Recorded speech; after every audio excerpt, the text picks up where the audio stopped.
Is a piece from Keats, from a rather lovely book collected by Arthur Mee, 1000 Beautiful Things. The flowers Keats wanted to see. For 6 months before I was taken ill, I had not passed a tranquil day. The beauties of nature had lost their powers on me. How astonishingly does the chance of leaving the world impress a sense of his natural beauties upon us. Like poor Falstaff, though, I do not babble, I think of green fields. I muse with the greatest affection on every flower I have known from my infancy. Their shapes and colours are as new to me as if I had just created them with a superhuman fancy. It is because they are connected with the most thoughtless and happiest moments of our lives. I have seen foreign flowers in hothouses of the most beautiful nature, but I do not care a straw for them. The simple flowers of spring are what I most want to see again. Okay, so this is a reading from Comet in Moominland by Tove Jansson.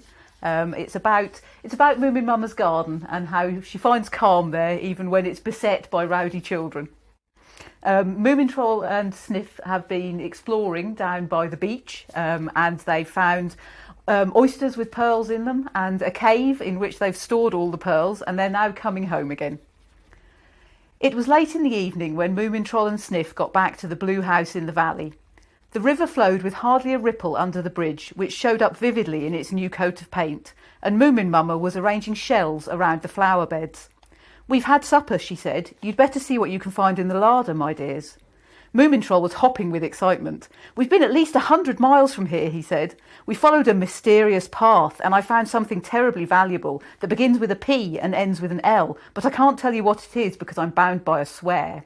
And I found something that begins with C and ends with E," squeaked Sniff, "and somewhere in the middle there's an A and a V, but I won't say any more." "Well," said Moomin Mama, "fancy that. 2 big discoveries in one day. Now run and get your supper, dears. The soup is keeping hot on the stove, and don't clatter about too much because Papa is writing." And she went on laying out shells, 1 blue, 2 white and a red, in turns, and it looked very fine indeed. She whistled quietly to herself and thought there was rain in the air. A wind was getting up, and now and again a strong gust shook the trees, turning their leaves inside out, and Moomin Mama noticed an army of clouds massing on the horizon and beginning to march up the sky. "I do hope there isn't going to be another flood," she thought, picking up some shells that were left over and going into the house as the first drops of rain began to fall.